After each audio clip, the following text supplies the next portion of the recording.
Annyeonghaseyo, sekarang nge-review The King Eternal Monarch. Sebelum itu, jangan lupa ya follow Twitter, Instagram aku, subscribe, like, and komen juga ya. Jangan lupa yang loncengnya biar update terus tentang drama Koreanya. Drama ini mengisahkan tentang raja di Kekaisaran Korea. Lee Gun, seorang raja yang menyukai sains, dia berkeinginan untuk menutup pintu yang menghubungkan dunianya dengan Republik Korea.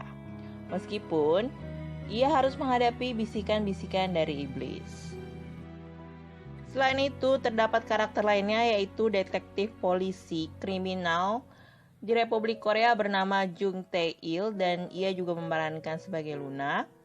Ia mempunyai prinsip selain ingin melindungi cinta, manusia, dan juga kehidupan lainnya. Lee Gun dan Jung Tae-il akhirnya bekerja sama untuk menutup pintu yang menghubungkan dunia mereka. Jadi berhasilkah mereka melakukan misi tersebut?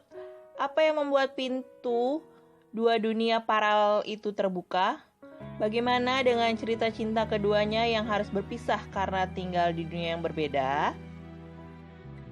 Komentar gue sama drama ini drama tuh banyak banget ditunggu sama pecinta karyanya Nyonya Kim ya. Tiap tahun tuh pasti dia bikin drama apa lagi nih, siapa lagi nih yang dia pilih. Karena menurut gue dia tuh selalu berhasil bikin penonton tuh masuk, baper sama karakter yang dia buat. Walaupun semua karyanya tuh cuma fiksi ya, dan hayalannya tuh tingkat tinggi banget, tapi penonton dibikin edik dan buat nonton tiap minggunya kayak Goblin gitu kan. Jadi drama ini tuh sebenarnya kontroversi banget ya di awal gitu, karena gara-gara mereka tuh milih Kim Go Eun yang jadi lawannya Min Ho. Terus banyak haters yang bilang kalau dia tuh terlalu jelek lah buat lawan mainnya. Tapi pas gue nonton sih gue bilang Min Ho kayaknya nyaman banget untuk acting sama Go Eun gitu ya. Bahkan dia tuh ngeposting yang namanya behind the scene-nya waktu syutingnya The King ini. Karena apa ya, mungkin ya dia enak aja untuk ngobrol bareng sama lawan mainnya ini, dan ini kan di bawah dia ya umurnya, dan fansnya tuh kayak yang ngebandingin gitu, soalnya dia tuh salah satu cewek yang masuk ke postingannya Minho di IG kan, padahal selama ini tuh yang masuk di IG tuh cewek cuma ibunya doang gitu, tapi si Goan itu diposting fotonya sama si Minho. Jadi kayak orang-orang kayak, kalau gue bilang sih Minho kayak nyaman untuk berakting sama si Go Eun ini. Terus yang gue suka juga sama drama ini tuh menurut gue drama yang gak begitu mikir sih ya. Kayak Adalnya Jungki atau Mr. Sunshine-nya itu. Karena gue nonton dua drama itu tuh bikin bagan karakter gitu ya, biar nggak ketukar dan biar ngerti juga jalan ceritanya gitu. Sementara kalau ini karena gue tahu karakternya ini, jadi gue nggak begitu terlalu perlu bagan karakter gitu. Dan gue nonton ini nih nyantai banget gitu, karena gue bisa ngapa-ngapain dulu. Terus gue bisa nonton sambil makan juga gitu. Sementara kalau pas nonton dramanya Jungki yang Ardal itu, gue gak bisa ngapa-ngapain. Gue harus fokus nonton gitu. Gak boleh meleng sedikit tuh matanya nyendok makan tuh gak akan bisa. Tapi nonton ini tuh gue bener-bener yang gak mikir gitu. Gak terlalu mikir. Tapi ya memang harus difokusin sih gitu. Jadi kita harus tahu tuh mana waktu pas di kerajaan, mana waktu di republik. Buat kalian yang belum ngerti sama drama ini, kalian bisa lihat teori yang dibuat sama orang-orang yang nonton drama ini. Karena mereka tuh mendetail banget alasannya kenapa dipilih karakter ini, alasannya kenapa gambarnya begini, alasannya gini. Nah mereka tuh benar-benar perfect banget untuk menganalisis si drama ini gitu. Jadi kalian silahkan baca kalau emang nggak ngerti sama drama ini.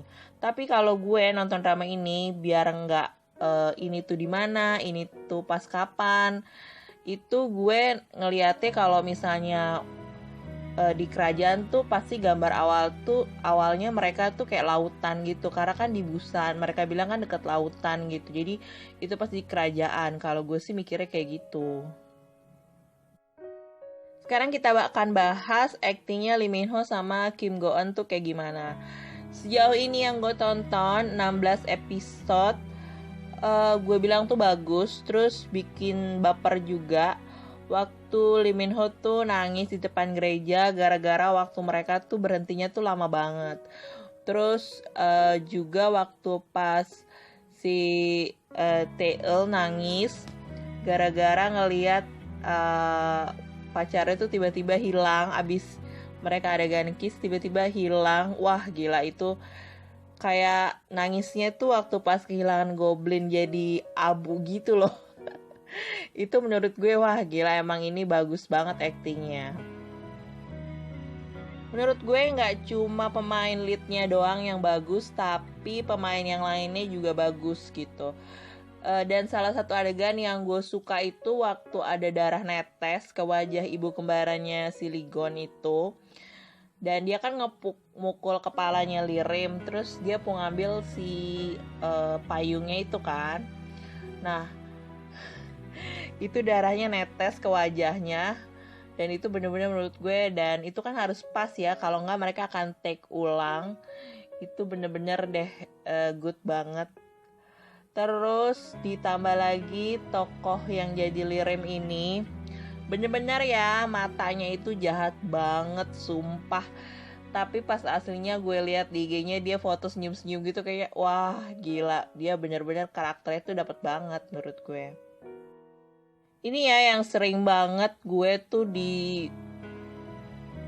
kayak dikasih tahu ini tuh ratingnya jelek gini gitu ya. Tapi gue tuh nonton tetep walaupun ratingnya rendah, walaupun dibilang katanya ceritanya nggak bikin ngerti ya. Tapi kan itu gue bilang nggak gitu sih gitu. Jadi gue tetap nonton ini karena pertama alasannya itu gue nggak peduli sama rating, dan gue juga suka sama penulisnya. Jadi gue bukan tipikal orang yang nonton drama Korea karena rating, dan gue suka sama pemainnya juga, jadi gue tonton drama ini. Kalau masalah ngerti apa enggak sama drama ini, kalian tuh sebenarnya bisa lihat penjelasan dari beberapa orang atau IG-IG yang ada di timeline kalian. Biasanya tuh ada orang yang ngejelasin tentang teori-teori, atau ada fanpage juga yang ngejelasin teori ini. Kalian bisa baca di situ kalau nggak ngerti. Tapi kalau gue sih ya untuk baca teori itu buat tambah kita ngerti, oh ternyata alasannya begini, kayak gitu sih. Buat yang nggak suka sama drama ini atau yang nggak nonton sama drama ini, nggak apa-apa juga sih, karena kan kesukaan orang berbeda-beda ya. Sama kayak dramanya si Sunwoo, Dakyung dan Lee Tae-oh, kan ada beberapa yang nggak suka juga sama nonton drama perselingkuhan. Tapi kalau gue itu suka ya tadi awalnya gitu. Terus udah gitu ada yang bilang juga tuh negatif banget akhirnya sama drama ini gitu. Tapi gue bilang ini drama tuh happy ending banget gitu ya, karena akhirnya si Lilim ini dibunuh sebelum dia pindah ke dunia lain gitu. Jadinya akhirnya mereka hidup berjalan dengan sangat lancar dengan cerita yang baru. Pokoknya ya guys, buat kalian yang suka sama dramanya Lee Min Ho, kalian tuh mesti nonton sama drama ini. Soalnya kan kayak temu kangen juga ya, setelah 2 tahun dia wamil, terus akhirnya comeback lagi sama drama. Jadinya ini gue suka sama karakternya dia juga, jadi raja di sini.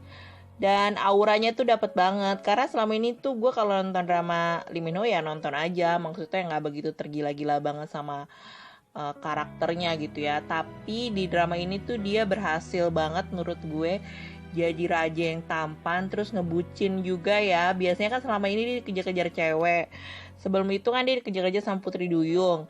Sekarang dia yang ngejar-ngejar detektif, rela pindah ke dunia lain yaitu dunia republiknya dia. Dan pokoknya mereka kencannya tuh beda dunia. Bukan beda negara lagi, tapi beda dunia. Jadi itu bener-bener menurut gue beda banget karakternya dia di sini. Oke guys, sekian bahasan gue tentang drama ini. Ini tuh gue bahas tentang kelebihan dari drama ini ya. Ada juga sih kekurangannya, nanti akan aku bahas di postingan selanjutnya. Terima kasih yang udah nonton ya. Kamsahamnida. Jangan lupa tombol like-nya dan subscribe juga. Dah. Annyeong.